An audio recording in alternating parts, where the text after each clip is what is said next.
ನಮ್ಮನ್ನು ಅಗಲಿರ್ತಕ್ಕಂಥ ಸನ್ಮಾನ್ಯ ಎಸ್.ಎಂ. ಕೃಷ್ಣ ಅವರು ಇವತ್ತು ಬೆಳಗಿನ ಜಾವ ನಿಧನರಾಗಿರುವಂಥದ್ದು. ತಾವು ಕೂಡ ನನಗೆ ಫೋನ್ ಮಾಡಿದ್ರಿ, ಬೇರೆಯವರು ಕೂಡ ನನಗೆ ಫೋನ್ ಮಾಡಿದರು.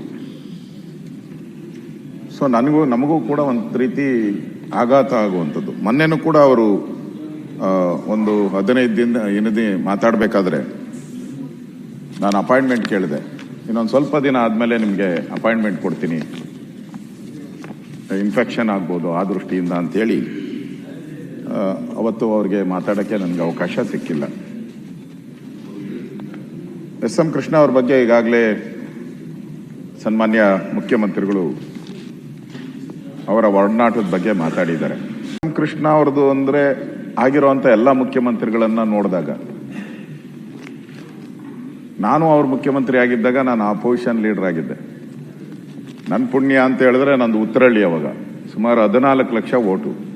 ಪ್ರತಿ ತಿಂಗಳು ಒಂದಲ್ಲ ಒಂದು ಕಾರ್ಯಕ್ರಮಕ್ಕೆ ಅವರು ಬರಲೇಬೇಕಾಗಿತ್ತು. ನಾನು ಅಧ್ಯಕ್ಷತೆ ವಹಿಸ್ತಾ ಇದ್ದೆ.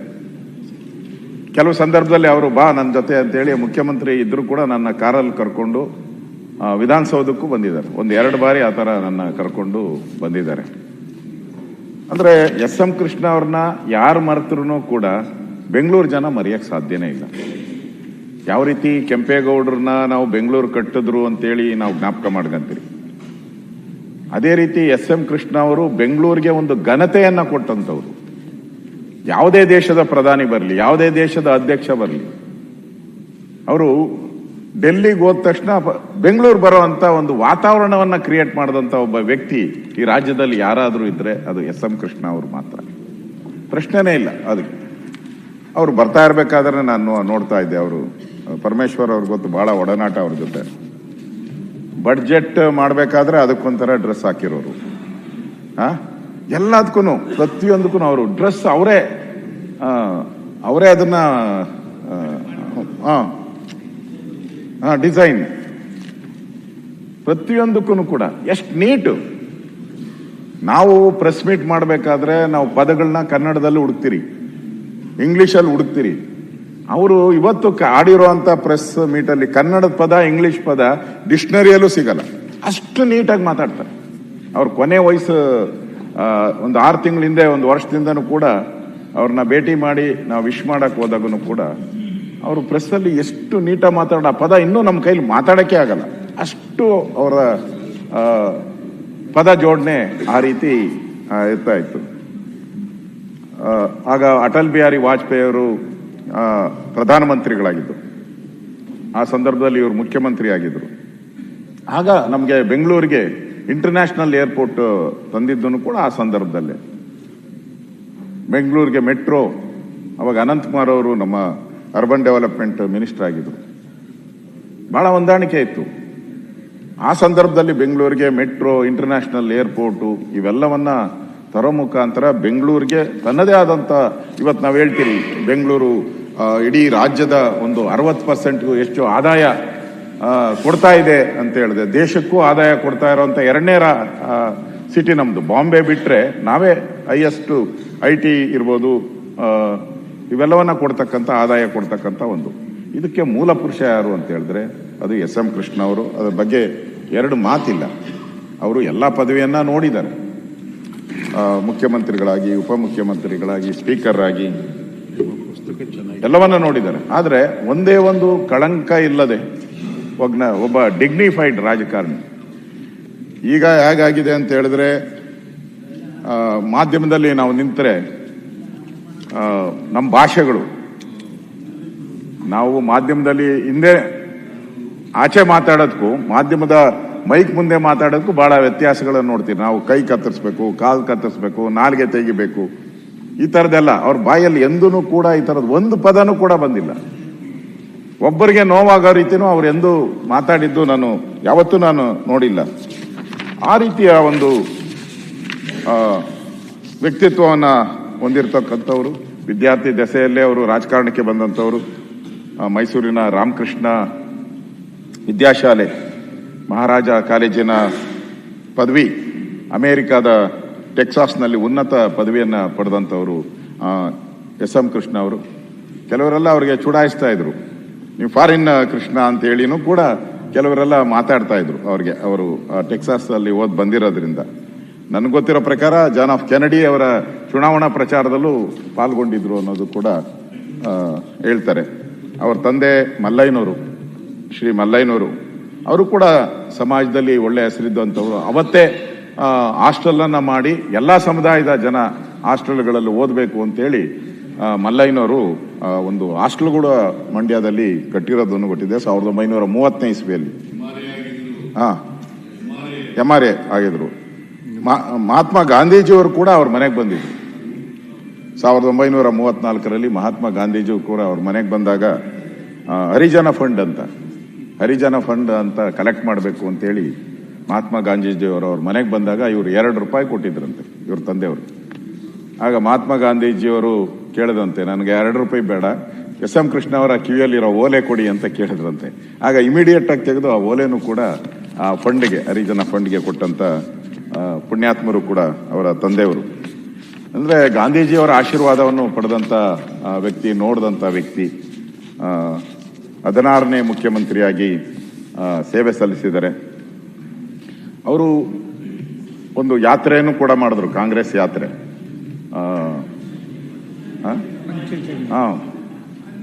ಪಾಂಚಜನ್ಯ, ಅದ್ರ ಮುಖಾಂತರ ಬಹುಮತವನ್ನು ಪಡೆದ್ರು. ಕಾಂಗ್ರೆಸ್ ಅಧ್ಯಕ್ಷರಾಗಿ ಬಹುಮತನೂ ಕೂಡ ಪಡೆದ್ರು. ಆದ್ರೆ ಬಹುಮತ ಪಡೆದ ಮೇಲೆ ಅವರು ರಾಜ್ಯಭಾರ ನೆಮ್ಮದಿಯಿಂದ ಮಾಡೋಕ್ಕಾಗಲೇ ಇಲ್ಲ. ಬರಗಾಲ, ಕಂಟಿನ್ಯೂಸ್ ಬರಗಾಲ ಬಂತು. ಅದಾದ್ಮೇಲೆ ಕಂಬಾಲಪಲ್ಲಿ ದಲಿತರ ಒಂದು ನರಮೇಧದ ಒಂದು ಸಂದರ್ಭ ಕೂಡ ಅವರು ಫೇಸ್ ಮಾಡುವಂತ ಒಂದು ಪರಿಸ್ಥಿತಿ ಆಯಿತು. ಅದಕ್ಕಿಂತ ಹೆಚ್ಚಾಗಿ ಡಾಕ್ಟರ್ ರಾಜ್ಕುಮಾರ್ ಅವರ ಅಪಹರಣ ಆಯಿತು. ಆ ಅಪಹರಣನೂ ಕೂಡ, ನಾಗಪ್ಪ ಅಪಹರಣ, ಇವೆಲ್ಲನೂ ಕೂಡ ಒಂದಲ್ಲ ಒಂದು ಫೇಸ್ ಮಾಡಿದ್ರು. ಕಾವೇರಿ ಗಲಾಟೆನೂ ಕೂಡ ಆಗ್ಲೇ ಪ್ರಾರಂಭ ಆಗಿದ್ದು. ಕಾವೇರಿಗೋಸ್ಕರ ಪಾದಯಾತ್ರೆ ಮಾಡಿದ್ರು. ಸುಪ್ರೀಂ ಕೋರ್ಟ್ ಆದೇಶ ಬಂದು ಆ ಪಾದಯಾತ್ರೆಯನ್ನು ರದ್ದು ಮಾಡಿದ್ರು. ಅಂದ್ರೆ ಅವರ 4.5 ವರ್ಷ, ಅವರು ಆಕ್ಚುಲಿ ಇನ್ನ 6 ತಿಂಗಳು ಮುಖ್ಯಮಂತ್ರಿಗಳಾಗಿರ್ಬೋದಾಯ್ತು. ಆದ್ರೆ ಅವತ್ತು ಅವರ ಜೊತೆಲಿದ್ದವರೇನು ಅವ್ರಿಗೆ, ಇಲ್ಲ ನೀವು ಬೇಗ ಚುನಾವಣೆಗೆ ಹೋದ್ರೆ ಮತ್ತೆ ಮುಖ್ಯಮಂತ್ರಿಗಳಾಗ್ತೀರಾ ಅಂತ ಹೇಳಿ, ಹೇಗೆ ಅಟಲ್ ಬಿಹಾರಿ ವಾಜಪೇಯಿ ಅವರು ಹಾಗೆ ಬೇಗ ಚುನಾವಣೆಯನ್ನ ಘೋಷಣೆ ಮಾಡಿದ್ರು ಅಟಲ್ ಬಿಹಾರಿ ವಾಜಪೇಯಿ ಅವರು. ಸೊ SM ಕೃಷ್ಣ ಅವರು ಕೂಡ 6 ತಿಂಗಳು ಮುಂಚೆ ಹೋದ್ರೆ ಒಳ್ಳೇದಾಗುತ್ತೆ ಅಂತೇಳಿ ಯಾರೋ ಅವ್ರಿಗೆ ಕಿವಿ ಚುಚ್ಚಿರ್ತಾರಲ್ಲ, ಹೇಳಿದ್ರು. ಹೋದ್ರು. ಆ ಚುನಾವಣೆಯಲ್ಲಿ ಅವರು ಗೆಲ್ಲಕ್ಕೆ ಆಗಲಿಲ್ಲ. ಅದು ಕೂಡ ಒಂದು ಅವರ ವಿಚಾರದಲ್ಲಿ ಒಂದು ಸವಾಲುಗಳನ್ನು ಎದುರಿಸಿದಂತ ಒಬ್ಬ ಮುಖ್ಯಮಂತ್ರಿಯಾಗಿ ಕೆಲಸ ಮಾಡಿದ್ದಾರೆ. ಇಂಡಿಯಾ ಟುಡೇ ಕೂಡ ಅವ್ರನ್ನ ನಂಬರ್ 1 ಚೀಫ್ ಮಿನಿಸ್ಟರ್ ಅಂತ ಬಿರುದನ್ನು ಕೂಡ ಇಂಡಿಯಾ ಟುಡೇ ಪತ್ರಿಕೆಯಲ್ಲೂ ಕೂಡ ಅವರಿಗೆ ಬಿರುದನ್ನು ಕೂಡ ಕೊಟ್ಟಿದ್ರು. ಒಂದು ನನಗೆ ತಿಳಿದ ಪ್ರಕಾರ ಯಾವುದೇ ರೀತಿಯಾದಂಥ ಒಂದು ಕಾಂಟ್ರವರ್ಸಿಗೆ ಕ್ರಿಯೇಟ್ ಆಗಲಿಲ್ಲ. ನಾನು ಅವ್ರ ಮನೆಗೆ ಹೋದಾಗ ನಾನು ಕೇಳಿದೆ, ಸರ್ ಹೇಗೆ ನಿಮ್ದು ಸಮಯವನ್ನು ಕಳೀತೀರಾ ಅಂತ. ಅವಾಗ ಹೇಳಿದ್ರು, ನಾನು ಈ ಸಂಗೀತ, ಈ ಶ್ರೀರಾಮನವಮಿ ಪ್ರತಿ ವರ್ಷ ಇದರಲ್ಲಿ ಬಸವನಗುಡಿಯಲ್ಲಿ ನಡೆಯುತ್ತೆ. ಒಂದು ಶ್ರೀರಾಮನವಮಿ ಸಂಗೀತಕ್ಕೂ ಅವರು ಮಿಸ್ ಮಾಡ್ತಾ ಇರಲಿಲ್ಲ. ಪ್ರತಿ ವರ್ಷನೂ ಕೂಡ ಆ ಒಂದು ಸಂಗೀತ ಕಾರ್ಯಕ್ರಮಕ್ಕೆ ಹೋಗ್ತಾ ಇದ್ರು. ಅದೇ ರೀತಿ ಮತ್ತೆ ಕೆಲವರು ಕೂಡ ಟೆನ್ನಿಸ್ ಕೃಷ್ಣ ಅಂತೇಳಿ ಅದೊಂದು ಬ್ರ್ಯಾಂಡು ಕೊಟ್ಟಿದ್ರು. ಫಾರಿನ್ ಕೃಷ್ಣ ಅನ್ನೋದ್ ಕಡೆ ಟೆನ್ನಿಸ್ ಕೃಷ್ಣ ಅಂತಾನು ಕೊಟ್ಟಿದ್ರು. ಇವ್ರಿಗೆ ಟೆನ್ನಿಸ್ ಬಹಳ ಇಷ್ಟ. ವಿಂಬಲ್ಡನ್ಗೆ ಪ್ರತಿ ವರ್ಷನೂ ಕೂಡ ಮಿಸ್ ಮಾಡ್ತಾನೆ ಇರಲಿಲ್ಲ. ಇವರು ಆಡ್ತಾ ಇದ್ರು. ಒಂದು ಬಾರಿ ಅವರು ಕಳೆದ ಒಂದು 10 ವರ್ಷದಿಂದ ಇರಬೇಕು, ನನ್ನ ಕರೆದ್ಬಿಟ್ಟು, ನಾನು ಟೆನ್ನಿಸ್ ಅಧ್ಯಕ್ಷನಾಗಿದ್ದೀನಿ, ನನ್ನ ಕೈಲಿ ಸಭೆಗೆ ಹೋಗೋಕ್ಕಾಗಲ್ಲ, ನೀನು ಅದಕ್ಕೆ ಉಪಾಧ್ಯಕ್ಷನಾಗು ಅಂತೇಳಿ ನನಗೆ ಕರೆದು ಅವರೇ ನನ್ನನ್ನು ಉಪಾಧ್ಯಕ್ಷನ್ ಮಾಡಿದ್ರು. ಅದಾದ್ಮೇಲೆ ಅವರು ಮತ್ತೆ 5 ವರ್ಷ ಆದ್ಮೇಲೆ ಮತ್ತೆ ಕರೆದು, ನನ್ನ ಕೈಲಿ ಬರಕ್ಕಾಗ್ತಾ ಇಲ್ಲ, ನೀನೇ ಅಧ್ಯಕ್ಷನಾಗು ಅಂತ ಅವರೇ ನನ್ನ ನಾಮಿನೇಟ್ ಮಾಡಿ ಅಧ್ಯಕ್ಷರಾದ್ರು. ಈಗೂ ಅಧ್ಯಕ್ಷನಾಗಿದ್ದೀನಿ, ಅವರು ಅದಕ್ಕೆ ಗೌರವಾಧ್ಯಕ್ಷರಾಗಿದ್ದಾರೆ. ಆಗ ಟೆನ್ನಿಸ್ಗೆ ಒಂದು ಅಂತಾರಾಷ್ಟ್ರೀಯ ಮಟ್ಟದ ಒಂದು ಟೆನ್ನಿಸ್ ಟೂರ್ನಮೆಂಟ್ಗಳಲ್ಲಿ ಬೆಂಗಳೂರಿಗೆ ಬರಬೇಕಾದ್ರೆ ಇವರೇ ಮೇನ್ ಕಾರಣ. ಆ ಥರದ್ದು ಒಂದು 10 ಟೆನ್ನಿಸ್ ಕಾರ್ಯಕ್ರಮಗಳನ್ನು ಮಾಡಿದ್ದಾರೆ. ಇವತ್ತು ಸರ್ಕಾರದಿಂದನೂ ಕೂಡ ಅನುದಾನಗಳು ಕೊಡ್ತಾ ಇದ್ದಾರೆ. ಯಾಕಂದ್ರೆ SM ಕೃಷ್ಣ ಅವರು ಹೆಸರು ಮೇಲೇನೆ ಹಾಕಿದಿರಿ ನಾವೆಲ್ಲದ್ರಲ್ಲೂ. ಅದು ನೋಡಿದ ತಕ್ಷಣ ಯಾರೇ ಮುಖ್ಯಮಂತ್ರಿ ಇದ್ರೂ ಅದಕ್ಕೆ ಹಣ ಸ್ಯಾಂಕ್ಷನ್ ಮಾಡ್ತಾರೆ. ಸನ್ಮಾನ್ಯ ಸಿದ್ದರಾಮಯ್ಯನವರು 2 ಸರಿ ನಾನು ಹೋಗಿ ಅವ್ರ ಹತ್ರ ಆ ಟೆನ್ನಿಸ್ಗೆ ದುಡ್ಡನ್ನು ಕೊಟ್ಟಿದ್ದಾರೆ. ಯಡಿಯೂರಪ್ಪನವರು ಕೊಟ್ಟಿದ್ದಾರೆ, ಬಸವರಾಜ ಬೊಮ್ಮಾಯಿ ಅವರು ಕೊಟ್ಟಿದ್ದಾರೆ. ಅವ್ರಿಗೆ ಅಚ್ಚುಮೆಚ್ಚು ಆ ಟೆನ್ನಿಸ್ ಕ್ರೀಡೆ ಅನ್ನೋದು ಒಂದು ಅವರ ಅಚ್ಚುಮೆಚ್ಚು. ಈಗಾಗಲೇ ನಾನು ಹೇಳಿದ್ದೀನಿ, ಕೋಟೆ ಆಂಜನೇಯ ಸ್ವಾಮಿ ಮೈದಾನದಲ್ಲಿ ಇರತಕ್ಕಂಥ ರಾಮ ಸೇವಾ ಮಂಡಳಿಯ ಎಲ್ಲ ಕಾರ್ಯಕ್ರಮಕ್ಕೆ ಹೋಗಿದ್ದಾರೆ. ಆಸೋತ್ಸವ ಕಾರ್ಯಕ್ರಮಗಳಿಗೂ ಹೋಗ್ತಾ ಇದ್ರು. ಇವತ್ತು ನಾವು ಬ್ರ್ಯಾಂಡ್ ಬೆಂಗಳೂರು ಅಂತ ಎಲ್ಲ ಹೇಳ್ತಾ ಇದ್ದೀರಿ, ಬ್ರ್ಯಾಂಡ್ ಬೆಂಗಳೂರು ಅಂತ. ನಿಜವಾಗೂ ಬ್ರ್ಯಾಂಡ್ ಬೆಂಗಳೂರನ್ನ ಸೃಷ್ಟಿ ಮಾಡಿದಂಥವ್ರು, ಅದಕ್ಕೊಂದು ರೂಪ ಕೊಟ್ಟವ್ರು ಯಾರಾದರೂ ಇದ್ರೆ ಅದು ಎಸ್.ಎಂ. ಕೃಷ್ಣ, ಮಾತೇ ಇಲ್ಲ. ಇವತ್ತು ನಾನು ಹೇಳಿದ್ನಲ್ಲ, ಯಾರು ನೆನೆಸ್ಕೊಂತ ಇದ್ರು ಬೆಂಗಳೂರು ಜನ ಅಂತೂ ನೆನೆಸ್ಕೊಳೇಬೇಕು. ಇವತ್ತು ಎಲ್ಲರೂ ಹೇಳ್ತಾರೆ, ಅವ್ರು ಇಷ್ಟು ವರ್ಷ ಆದ ಮೇಲೂ ಹೇಳ್ತಾರೆ, ಎಸ್.ಎಂ. ಕೃಷ್ಣ ಬೆಂಗಳೂರಲ್ಲಿ ಮಾಡಿದಂಥ ಅಭಿವೃದ್ಧಿ ಇದುವರೆಗೂ ಯಾರು ಮಾಡಕ್ಕೆ ಸಾಧ್ಯನೇ ಇಲ್ಲ ಅನ್ನೋ ಮಾತನ್ನೇ ಹೇಳಿದ್ದಾರೆ. ಆ ರೀತಿ ಒಂದು ಅಟ್ಯಾಚ್ಮೆಂಟು.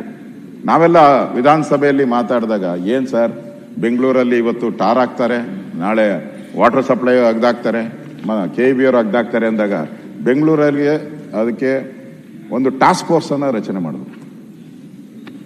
ಟಾಸ್ಕ್ ಫೋರ್ಸನ್ನು ರಚನೆ ಮಾಡಿ ಪ್ರತಿ ತಿಂಗಳು ಆ ಟಾಸ್ಕ್ ಫೋರ್ಸನ್ನು ಮೀಟಿಂಗ್ ಮಾಡಿದ್ರು. ಅವರೇ ಬಂದು ಕೂತ್ಕೊಂಡವ್ರು ಆ ಟಾಸ್ಕ್ ಫೋರ್ಸಲ್ಲಿ ಮೀಟಿಂಗ್ ಮಾಡಿ ಆ ಒಂದು ಅಧಿಕಾರಿಗಳ ಒಂದು ವರ್ಗವನ್ನು ಇದಕ್ಕೆ ಯೋಜನೆ ಮಾಡಿ ಯಾವುದೇ ರೀತಿ ಈ ಥರ ಕಾಮಗಾರಿಗಳಲ್ಲಿ ಕಳಪೆ ಆಗದಂಗೆ ನೋಡ್ಕೊಳೋ ಅಂತ ಒಂದು ಕೆಲಸವನ್ನು ಆ ಸಂದರ್ಭದಲ್ಲೇ ಒಂದು ಟಾಸ್ಕ್ ಫೋರ್ಸ್ ಮಾಡೋ ಮುಖಾಂತರ ಮಾಡಿದಂಥದ್ದು ನೋಡಿದಿರಿ. ವಿಶೇಷವಾಗಿ ಅವರಿಗೆ 2023ರಲ್ಲಿ ಪದ್ಮವಿಭೂಷಣ ನರೇಂದ್ರ ಮೋದಿಯವರ ಸರ್ಕಾರ ಅವರ ಸೇವೆಯನ್ನು ಗುರುತು ಮಾಡಿ 2023ರಲ್ಲಿ ಅವರಿಗೆ ಪದ್ಮಭೂಷಣ ಅವಾರ್ಡನ್ನು ಕೂಡ ಕೊಟ್ಟಿದ್ದಾರೆ. ಮತ್ತು ಈಗಾಗಲೇ ಹೇಳಿದ್ರು ಮುಖ್ಯಮಂತ್ರಿಗಳು, ಅವರು ರಿಟೈರ್ಡ್ ಆದಮೇಲೆ ಮೊನ್ನೆವರೆಗೂ ಕೂಡ ಅವ್ರ ಮನೆಗೆ ಎಲ್ಲ ಕಾಂಗ್ರೆಸ್ ಅವರು ಭಾಳ ಜನ ಹೋಗ್ತಾ ಇದ್ರು, BJP ಹೋಗ್ತಾ ಇದ್ರು, ಜನತಾದಳದವರು ಯಾರು ಹೋದ್ರೂ ಕೂಡ ಭಾಳ ಅನ್ಯೋನ್ಯತೆಯಿಂದ ಕೂತಿಸಿ, ಸಮಯ ಅಲ್ಲ ಅರ್ಧ ಗಂಟೆ 1 ಗಂಟೆ ಕೂತಿಸಿ ಮಾತಾಡಿ ಕಳಿಸ್ತಾ ಇದ್ರು. ಮತ್ತೆ ಅವರು ಜಾಸ್ತಿ ಮಾತಾಡ್ತಾ ಇರಲ್ಲ, ಪೂರ್ತಿ ಕೇಳಿಸ್ಕೊಂಡವ್ರು. ಕೊನೆಯಲ್ಲಿ ಅವ್ರು ಮಾತಾಡ್ತಾ ಇದ್ದದ್ದು 2-3 ನಿಮಿಷ ಅಷ್ಟೇ. ನಾವು ಅರ್ಧ ಗಂಟೆ ಏನು ಮಾತಾಡಿರ್ತಾರಲ್ಲ ಆ ತಿರುನೆಲ್ಲ 2 ನಿಮಿಷದಲ್ಲಿ ಅವ್ರು ಹೇಳ್ಬಿಡೋರು. ಆ ಥರದ ಒಂದು ವ್ಯಕ್ತಿತ್ವವನ್ನು ನಾವು ನೋಡಿದಿರಿ. ಅದಕ್ಕೋಸ್ಕರ ನಾನು ಭಾಳ ಬಾರಿ ಭೇಟಿ ಮಾಡಿದ್ದೆ. ಕೊನೆಗೆ ಅವರು ಸುಮಾರು ಒಂದು 4-5-6 ವರ್ಷದಿಂದ ಇರಬೇಕು, ನನಗೆ ಒಂದಿನ ಫೋನ್ ಮಾಡಿದ್ರು. ಏನಪ್ಪ ಅಶೋಕ್, ನಾನು ನಿಮ್ಮ BJPಗೆ ಬರ್ಬೋದಾ ಅಂತ. ದೊಡ್ಡ ವ್ಯಕ್ತಿ, ನನಗೆ ಆಶ್ಚರ್ಯ ಆಗೋಯ್ತು. ಏನು ಸರ್ ನನ್ನ ಕೇಳ್ತಾ ಇದ್ದೀರಾ ಅಂತ. ಮನೆಗೆ ಬಾ ಅಂತ ಹೇಳಿದ್ರು, ಹೋದೆ. ಸೊ ನಾನು BJP ಸೇರ್ತಾ ಇದ್ದೀನಪ್ಪ, ನನ್ನ ಜೊತೆ ನೀನು ಬರಬೇಕು ಡೆಲ್ಲಿಗೆ, ಯಾಕಂದ್ರೆ ನಾನು ಹೊಸ ಪರಿಚಯ, ಅದಕ್ಕೋಸ್ಕರ ನೀನು ನನ್ನ ಜೊತೆಯಲ್ಲಿ ಬರಬೇಕು ಅಂತ ಹೇಳಿದ್ರು. ನನ್ನ ಜೊತೆಯಲ್ಲಿ ಕರ್ಕೊಂಡೋದ್ರು. ಡೆಲ್ಲಿಯಲ್ಲಿ ಅವರು ಅವರ ಶ್ರೀಮತಿಯವರೆಲ್ಲ ಬಂದಿದ್ರು. ಅದೇ ಹೋಟ್ಲಲ್ಲಿ ನಾನು ಇದ್ದೆ. ಆಮೇಲೆ ನಮ್ಮ ಪಾರ್ಟಿಗೂ ಅವರು ಸೇರಿದ್ದೂ ಇದೆ. ಮತ್ತೆ ನನ್ನನ್ನು ಆವಾಗ ಚುಡಾಯಿಸಿದವರು. ಯಾವಾಗಾದರೂ ಹೋದಾಗ ಇವನೇ ಅಪ್ಪ ಪುಣ್ಯಾತ್ಮ ನಾನು ಕರ್ಕೊಂಡೋಗಿದ್ದು ಅಂತೇಳಿ ನನ್ನನ್ನು ಚುಡಾಯಿಸ್ತಾನೂ ಇದ್ರು. ಹೋದಾಗೆಲ್ಲನೂ ಕೂಡ ಚುಡಾಯಿಸ್ತು. ನಾನು ಬೊಮ್ಮಾಯಿಯವರು ಮುಖ್ಯಮಂತ್ರಿ ಬೊಮ್ಮಾಯಿ ಆದಾಗ ಕೂಡ ನಾನು ಕರ್ಕೊಂಡೋಗಿದ್ದೆ. ಆ ಸಂದರ್ಭದಲ್ಲೂ ಆ ಮಾತನ್ನ ಹೇಳ್ತಾ ಇದ್ರು. ಸೊ ಒಂದು ಹುಟ್ಟಿದ ಮೇಲೆ ಎಲ್ಲರೂ ಒಂದಿನ ಸಾಯಲೇಬೇಕು, ಆದರೆ ಸತ್ತ ಮೇಲೆ ಒಂದು ಮಾತುಗಳಿದೆ, ನಾವೆಲ್ಲ ಯೋಚನೆ ಮಾಡ್ತಿರಂತೆ. ನಮ್ಮ ಆತ್ಮ